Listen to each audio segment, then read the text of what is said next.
ओम शांति शांति शांति। मंच पर बैठे हुए आर्य जगत के प्रसिद्ध सन्यासी, अनेक आर्ष गुरुकुलों के संस्थापक, उन्नायक, मेरे आचार्य प्रवर श्रद्धेय स्वामी प्रणवानंद सरस्वती जी, जो दिल्ली से यहाँ आप सबको शुभकामनाएं, आशीर्वाद देने के लिए पधारे हैं। इस गुरुकुल के मैं उनको निदेशक नहीं कहूंगा, मेरे मन में ये आ रहा था कि स्वामी जी आप तो इस गुरुकुल के कुलपति हैं। निदेशक हटाओ, निदेशक तो छोटे पद का होता है, डायरेक्टर। ये आज से स्वामी जी को कुलपति कहना शुरू करिए आप लोग। अभी कुलपति बनाया तो नहीं ना आपने किसी को, बस ठीक है। जगत प्रिय से जगत देव नैष्ठिक की यात्रा, और अब स्वामी जी ऋतस्पति के रूप में आपको दिखाई दे रहे हैं। और माननीय सांसद महोदय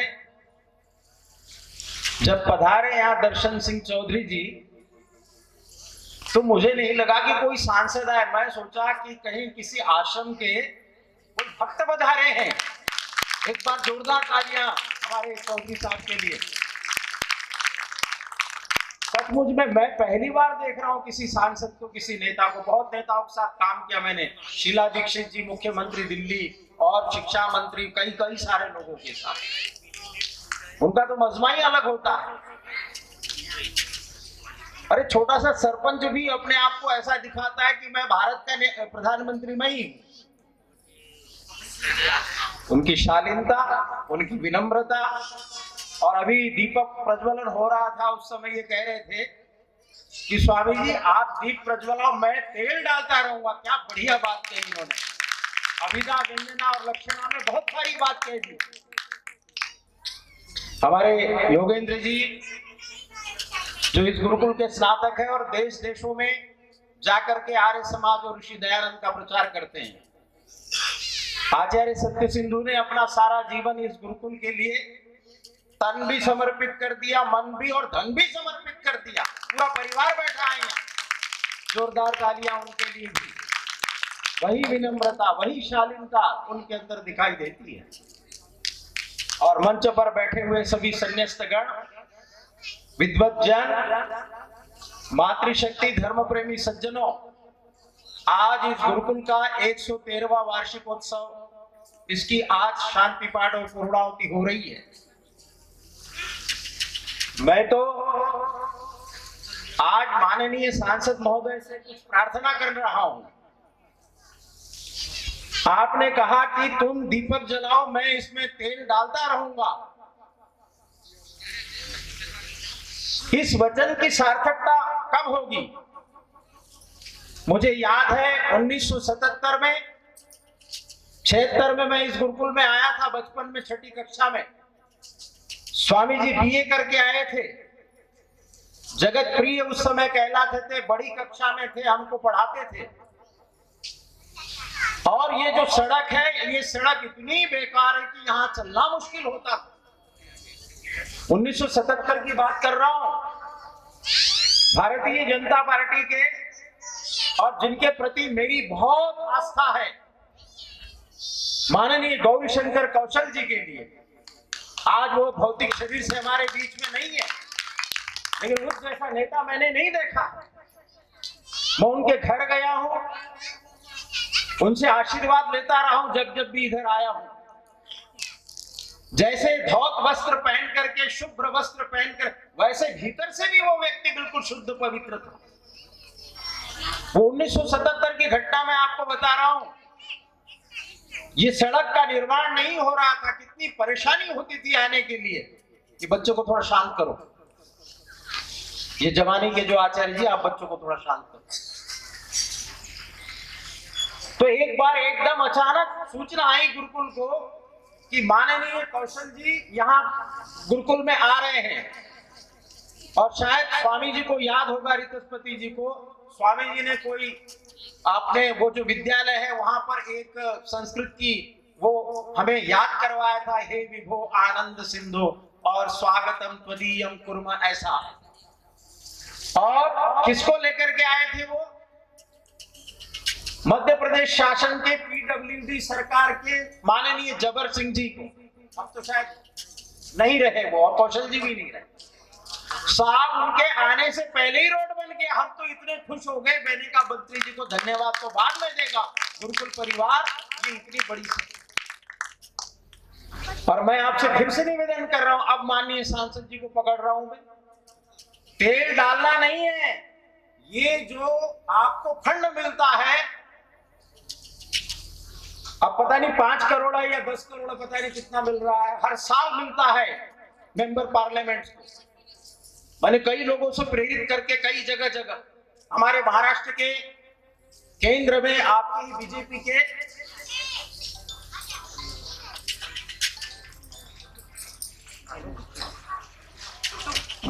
के मिनिस्टर रहे जयसिंह गायकवाड़ पाटिल, मुरली मनोहर जोशी जी के नीचे केंद्रीय शिक्षा राज्य मंत्री थे।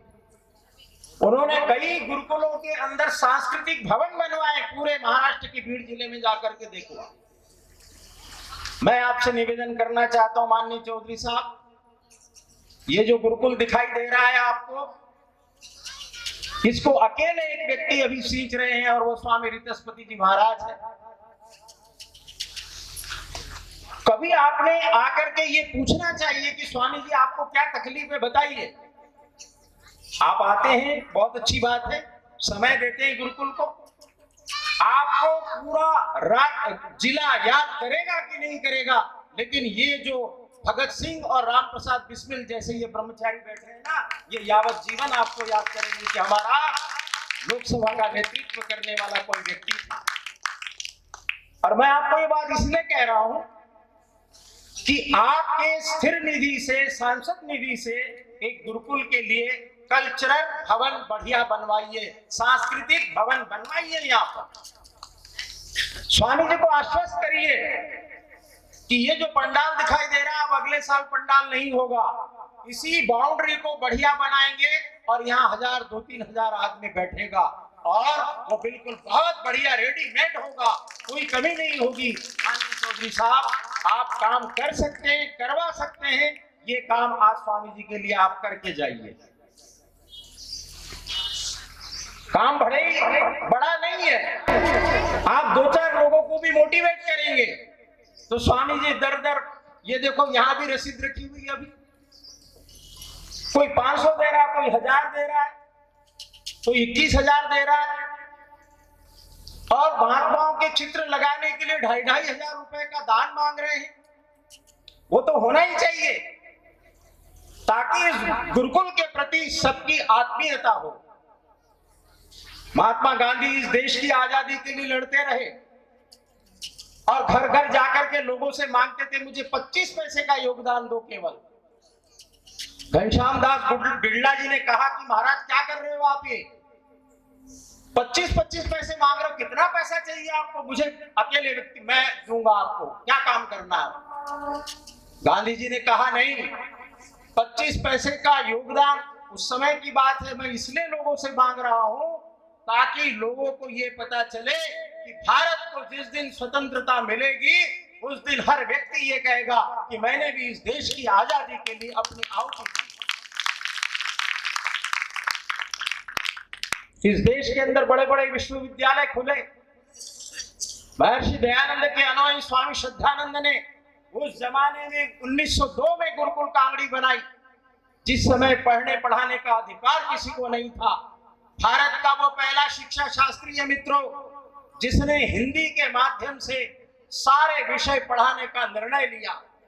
और उस गुरुकुल कांगड़ी में जाकर के अंग्रेज प्रधानमंत्री रेंजे मैकडॉनल्ड जाते हैं, और रेंजे मैकडॉनल्ड इसलिए जाते हैं, पूछते हैं कि स्वामी जी, मैंने सुना है आपके इस गुरुकुल के अंदर बम तैयार किए जा रहे हैं हमारी सरकार के खिलाफ। स्वामी मुंशीराम कहते हैं हाँ बिल्कुल बना रहे हैं। रेंजे मैकडॉनल्ड, चैम्स और दूसरे सभी अंग्रेज अधिकारी कहने लगे दिखाओ कौन सी फैक्ट्री जहां बम बना रहे हो आप। मुंशीराम ने कहा ये जो छोटे छोटे ब्रह्मचारी देख रहे हो ना, ये ब्रह्मचारी बम का काम करेंगे तुम्हारे विरोध में। एक न एक दिन हम भारत को आजादी दिला करके रहेंगे। और मित्रों, जब महात्मा गांधी सत्याग्रह का अफ्रीका के अंदर कर रहे थे, वहां वो कुछ दान अपील कर रहे थे, तो गुरुकुल कांगड़ी यूनिवर्सिटी के उस जमाने के बच्चों ने थोड़ा थोड़ा मजदूरी करके और उस समय में पैसा भेजा महात्मा गांधी को कि भारत में नहीं, विदेशों में भी तुम इतना बड़ा काम कर रहे हो तो हम आपको ये पैसा भेज रहे हैं। उसी शिक्षा प्रणाली के रूप में स्वामी प्रणवानंद इतना बड़ा काम कर रहे हैं, स्वामी ऋतस्पति जी परिव्राजक इतना बड़ा काम कर रहे हैं। मैं माननीय सांसद महोदय से निवेदन करता हूं कि आप इस गुरुकुल को तन से सींचो, मन से सींचो और धन से भी सींचो। परमात्मा ने आपको शक्ति दी, सामर्थ्य दिया, बल दिया। हमारे देश के यशस्वी प्रधानमंत्री माननीय मोदी जी ने कहा कि यदि महर्षि दयानंद नहीं आते तो इस देश का कायाकल्प कुछ और ही हो। 1947 में जो आजादी मिली इस भारत को, वो केवल कुछ लोगों के माध्यम से नहीं, उसके मूल में यदि कोई था तो महर्षि दयानंद सरस्वती थे। महर्षि दयानंद सरस्वती से प्रेरणा पाकर के बलिदानियों की टोली लग गई। भगत सिंह कहां के पड़े हुए थे बताइए मुझे? डीवी कॉलेज लाहौर के पड़े हुए थे। यज्ञोपवीत संस्कार किया था। उनके पिता सरदार किशन सिंह, उनके दादा जो है वो सरदार स्वर्ण सिंह। पूजनीय प्रभु हमारे भाव उज्जवल कीजिए के जो रचयिता है वो पंडित लोकनाथ तर्क वाचस्पति है। लोकनाथ तर्क वाचस्पति जिनका भतीजा, जिनका पोता राकेश शर्मा सबसे पहले भारत के अंतरिक्ष यात्री हुए, आर्य समाजी है। दिल्ली में न्यू मुल्तान नगर आर्य समाज के वो यशस्वी अधिकारी। लोकनाथ तर्क वाचस्पति ने भगत सिंह को पढ़ाया। भगत सिंह के साथ शहीद राजगुरु, राम प्रसाद बिस्मिल, ये असंख्य लोग भारत की आजादी में तिल तिल करके मिट गए। और इसलिए पट्टाभी सीतारामैया को लिखना पड़ा, 80% freedom fighters came from Arya Samaj directly. 80% लोगों ने इस देश के लिए तिल तिल करके मरे हैं। उसके मूल में मेरे मित्रों यदि कोई है तो महर्षि दयानंद है। और इसलिए माननीय मोदी जी ने कहा कि 2वीं जयंती पूरे देश के अंदर और विदेशों में, अभी गुयाना में गए थे, डच गुयाना में, पहला प्रधानमंत्री भारत का, कितने सालों के बाद गया था डच गुयाना, सतीश प्रकाश जहां से आया। जब वहां के बच्चों ने आर्य समाज का गुणगान किया, इतने बड़े भव्य, वहां मोदी जी को मालाएं पहनी, आपने वीडियो में देखा होगा, क्या बढ़िया उन्होंने वेद के मंत्रों का उच्चारण किया। साहब ऐसा लग रहा था भारत में भी इतना बढ़िया उच्चारण कोई नहीं करता। मोदी जी की आंखों में भी आंसू आ गए कि इतने दूर और यहां पर महर्षि दयानंद की पताका लहरा रही है। इसमें निग्रो भी होंगे, काले भी होंगे, गोरे भी होंगे बच्चे। ये आर्य समाज प्रणवंतो विश्व मारियम का गुणानुवाद कर रहे हैं। ये कम बड़ी बात है साहब, लोगों को पता नहीं है। और इसलिए आज के दिन ही भारत मंडपम दिल्ली में हमारे देश के रक्षा मंत्री माननीय राजनाथ सिंह जी डाक का विमोचन कर रहे, डाक टिकट का। पूरी दिल्ली और आसपास के सभी आर्य समाज के लोग वहां इकट्ठे हो रहे हैं। और मोदी जी के माध्यम से संस्कृति मंत्रालय, कल्चरल मिनिस्ट्री, जो माननीय शेखावत जी संभाल रहे, गजेंद्र सिंह जी, उनके माध्यम से पूरे देश के अंदर जगह जगह कॉन्फ्रेंस हो रही है, जगह जगह महर्षि दयानंद के लिए सेमिनार्स हो रहे हैं, यूनिवर्सिटीज में, कॉलेजेस में, सब जगह हो रहे हैं।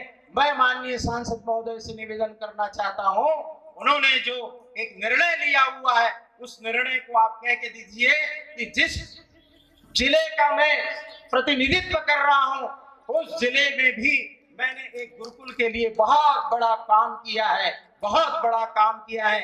हम आशा करते हैं, अपेक्षा करते हैं कि इस गुरुकुल के लिए आप एक बहुत बढ़िया अपने सांसद निधि से या और जिसको आप कहेंगे एक सांस्कृतिक भवन बहुत अच्छा सुंदर बनना चाहिए, जिसमें हजारों आदमी बैठ करके स्वामी जी योग करवा सके, ध्यान करवा सके, प्राणायाम करवा सके और आप भी आकर के लोगों को मोटिवेट कर सको। देखिए दूसरे सांसद महोदय अभी आ गई है। आपने भी शायद, मुझे लगता है, मुझे धुरंधर जी बता रहे थे कि ये जो शौचालयों का निर्माण है, अध्यक्ष जी ये इनके, मुझे ये मैं ब्यावरा के पास ही आया था, ये कुलदीप जी बैठे, इनके घर गया था, ये वेदा सिंह जी बोले सरकार से मैंने अध्यक्षा महोदय से प्रेरणा करके, देखो कितना सुंदर लग रहा। हम कहां से आए हैं आपके यहाँ? मैं दिल्ली में रहता हूँ, स्वामी जी महाराज दिल्ली में। आप कभी दिल्ली आए तो स्वामी जी का गुरुकुल तो देखें। माननीय सांसद महोदय, ऑल इंडिया मेडिकल के पीछे इतना बड़ा गुरुकुल स्वामी जी का है। आपके योगेंद्र जी तो ब्रह्मा बनते हैं वहां, और स्वामी जी कोई भी चला जाए, पर ये नहीं कि पूरा होशंगाबादी भेज दो आप। मतलब ये है कि कोई बीमार है जिसका कहीं रुकने का कोई स्थान नहीं है, किसी की आंख का ऑपरेशन, किसी का हार्ट का ऑपरेशन, किसी का कोई, और स्वामी जी के चरणों में जाकर के कोई कहता है स्वामी जी 10 दिन के लिए रहने दीजिए, स्वामी जी कहते हैं भाई यहाँ रहो भी, खाओ भी, और मेरे से कुछ पैसा चाहिए तो वो भी ले जाओ। डॉक्टरों से भी मिला। कितना बड़ा काम है साहब, देखो। तो माननीय सांसद महोदय, मैं आपसे हाथ जोड़ करके निवेदन करता हूं कि सत्यार्थ प्रकाश भी थोड़ा पलट लीजिए जरा। आपके जितने भी बीजेपी के हमारे कार्यकर्ता हैं, मैं उनको सबको कहता हूं, यदि राष्ट्रवाद सीखना हो, देशभक्ति करना हो और नेता बनना हो सच्चा, अध्यक्षा जी आपको भी कह रहा हूं, आपको भी कह रहा हूं, तो आप सत्यार्थ प्रकाश एक बार जरूर थोड़ा सा पढ़ लीजिए, कम से कम आपके काम का पढ़ लीजिए। आप कहेंगे जी समझ में नहीं आएगा, ये नहीं तो स्वामी ऋतस्पति जी समझा देंगे आपको। और कौन सा चैप्टर पढ़ना है आपने? छठा पढ़ा दें। ये देखो स्वामी जी अपने आप ही जवाब दे। छठवां समोल्लास, 6th chapter of Satyarth Prakash. क्या लिखते हैं स्वामी जी? राज धर्मान प्रगच्छामा। मेरे देश का नेता कैसा हो, मेरे देश का मंत्री कैसा हो, मेरे देश की प्रजा कैसी हो, मेरे देश का प्रधानमंत्री कैसा हो, क्या नहीं स्वामी जी ने उसके अंदर विवेचन किया। मेरे देश की लोकसभा कैसी हो, मेरे देश की राज्यसभा कैसी हो, और मेरे देश की न्यायपालिका कैसी हो, ये सारा का सारा विवेचन महर्षि दयानंद ने सत्यार्थ प्रकाश के छठे समोल्लास के अंदर पूरा का पूरा लिख दिया है। इसलिए स्वामी जी ने कहा था कि इस देश को स्वतंत्रता मिलनी चाहिए। कब प्रार्थना की महर्षि दयानंद ने? 1800। सत्यार्थ प्रकाश कब लिखा स्वामी जी? ऋतस्पति जी 74 में लिखा, 1874। देखो ये तो सांसद महोदय को सारा ही पता है, बताओ मैं ज्यादा क्या बोलूं आपको। अब इसका मतलब ये है तो इनको तो सारा ही पता है, अब मैं ज्यादा बोलूंगा नहीं। ये लो, एक बार जोरदार तालियां बजाइए। खड़ा है इसीलिए तो इतना सिंपल से दिख रहे हैं, और एकदम अपना ये सब ढक करके आए जैसे कोई वानप्रस्थी आ रहे हो। मैं तो आपका ही वाह जी वाह, देखो क्या बात है। हमारे ये है आर्य। आर्य आर्य कोई जाति नहीं है। दुनिया के तमाम लोगों ने हम लोगों को ये कहा, और आज भी पढ़ाया जाता है कि आर्य कौन, कहां से आए आर्य। अरे स्वामी दयानंद लिखते हैं आर्य इस देश के मूल निवासी है। मूल निवासी इस देश में और कोई नहीं था इससे पहले। और प्रणवंतो विश्वमार्यम जो मैंने मंत्र पढ़ा, उस मंत्र का स्वामी दयानंद ने आर्य शब्द का इंटरप्रिटेशन ऑफ द आर्य, इसकी व्याख्या करते हुए स्वामी जी लिखते हैं हु आर द आर्यंस। आर्य लोग कौन है बताइए, कोई मुझे इसकी डेफिनेशन बताता हो तो बोलिए। कौन है आर्य? क्या गुरुकुल में आने से आर्य बन जाता है? क्या 2 टाइम संध्या करने से कोई आर्य बन जाता है? क्या केवल यज्ञ करने से आर्य बनता है? स्वामी जी आर्य शब्द की व्याख्या करते हुए लिखते हैं आर्य श्रेष्ठ गुण कर्म स्वभाव युक्ता मनुष्य। आर्य वो है जो श्रेष्ठ गुण कर्म स्वभाव जिनका है, वो सब के सब आर्य लोग हैं। माननीय बहन जी यहाँ बैठी हुई है, आपको वेद पढ़ने का अधिकार यदि किसी ने दिया है तो सबसे पहले महर्षि दयानंद ने कहा था मेरी देवियां यदि पढ़ेगी, और इसलिए माननीय प्रधानमंत्री मोदी जी ने कहा बेटी बचाओ और बेटी पढ़ाओ आंदोलन। ये अब शुरू कर रहे हैं हम लोग। महर्षि दयानंद ने उस जमाने में कहा कि बेटियों को, नारियों को, और ये कहां लिखा है जरा बताओ, केवल बात नहीं कर रहा हूं मैं, बोलो कहां लिखा है कि बच्चों को पढ़ाना चाहिए, बेटियों को पढ़ाना चाहिए? सत्यार्थ प्रकाश के दूसरे समोल्लास में, तीसरे में थोड़ा सा है। और माननीय महोदया जी क्या लिखते हैं स्वामी जी, मेरे देश के बच्चों को कैसे पढ़ाना चाहिए, इन बेटियों को, बेटों को। ये जितने बच्चे हैं ना यहाँ जो चोटी पहनी हुई शिखा जिनकी, इनमें से आप किसी को नहीं पहचान सकते, हिंदू का है, मुस्लिम का है, सिख का है, किसी को नहीं पता चलेगा। जात भी नहीं पता होगी इनकी किसी को। हमारे गुरुकुल में गौतम नगर में स्वामी जी बैठे हुए हैं। हम जब पढ़ते थे तो हमारे साथ में इसी मध्य प्रदेश के 2 बच्चे थे, है ना स्वामी जी? उनका नाम था राकेश और एक का छोटे का बच्चे, बहुत सुंदर बच्चे दोनों, पढ़ाई लिखाई में रमेश। एक दिन स्वामी जी मेरे से कहने लगे जानते हो ये दोनों बच्चे कौन है?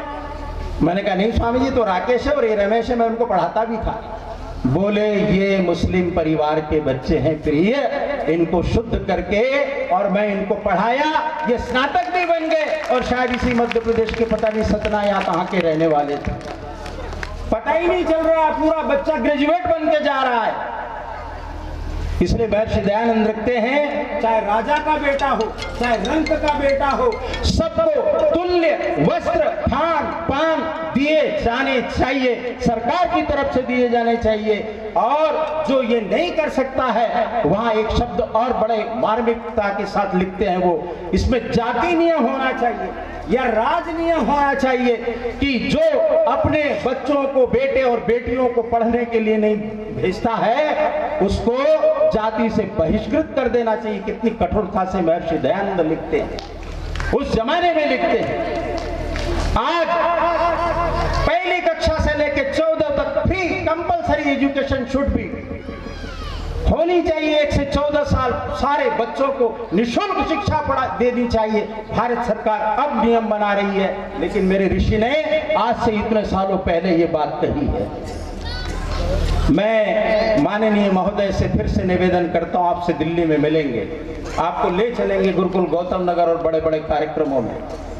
आइए इस गुरुकुल को, ये जो आपको दिखाई दे रहा है इसके अंदर एक सांस्कृतिक भवन, माननीय महोदया भी बैठी है और हमारी अध्यक्षा जी भी बैठी है। आप तीनों यदि व्रत ले लेंगे और अगले होने वाले वार्षिकोत्सव में आप सबको बता दीजिएगा भाई देखो जो आप लोगों ने डिमांड रखी थी वो हमने करके दिखाई। ये यदि काम करोगे आप तो आपको कोई दुनिया का व्यक्ति हरा नहीं सकता है। ये बच्चों की शुभकामनाएं आपके लिए। बस मैं तो आपको यही याचना और प्रार्थना करता हूं, आप लोग आगे बढ़ो, गुरुकुल आपके साथ है, ये ब्रह्मचारी आपके साथ हैं, हम सब लोग आपके साथ काम करेंगे। और यदि आप कहोगे कि भाई यहाँ प्रचार करना है, हमें ये करना है, उसके लिए भी हम तैयार रहेंगे। इन्हीं शब्दों के साथ मैं आप सबका धन्यवाद करता हूँ, माननीय सांसद महोदय महोदया का और हमारी अध्यक्षा जी का, कि आपने इतना अच्छा काम इस गुरुकुल के लिए किया है। आपका फिर से धन्यवाद। स्वामी रितस्पति जी का, स्वामी प्रणवानंद जी महाराज के चरणों में नमन करता हुआ आप सबको भी बहुत बहुत धन्यवाद करता हूँ। आप सब लोग यहाँ आए, देखो रोहतक से माताएं आई हैं यहाँ, हाथ खड़े करो। ये रोहतक कहाँ है? हरियाणा में। अब कुछ होगा तभी तो आई है ना। ये देखो 22 माताएं आई, बहनें आई है, और केवल आई नहीं, अपने पास पैसे लेकर के आई है। गुरुकुल को दान को कारण क्या है बताइए? कहाँ रोहतक और कहाँ नर्मदापुर? तो इनकी रिश्तेदारी है क्या यहाँ? सही सदुपयोग गुरुकुल में देने से ही होगा, देने से ही होगा, इसलिए आई है। इसी दयानंद आर्य समाज गुरुकुल ये उनके भीतर छाया हुआ है। तो क्या पता नहीं कहाँ कहाँ से ये लोग आए यहाँ पर। तो आप सब लोग बहुत सौभाग्यशाली हैं। स्वामी जी के माध्यम से ये वाटिका हरी भरी रहे, फलती फूलती रहे। यहाँ के ब्रह्मचारी देश देशांतर में जाकर के ऋषि दयानंद, आर्य समाज और वैदिक धर्म का प्रचार प्रसार करते रहें। इन्हीं शब्दों के साथ मैं आप सबका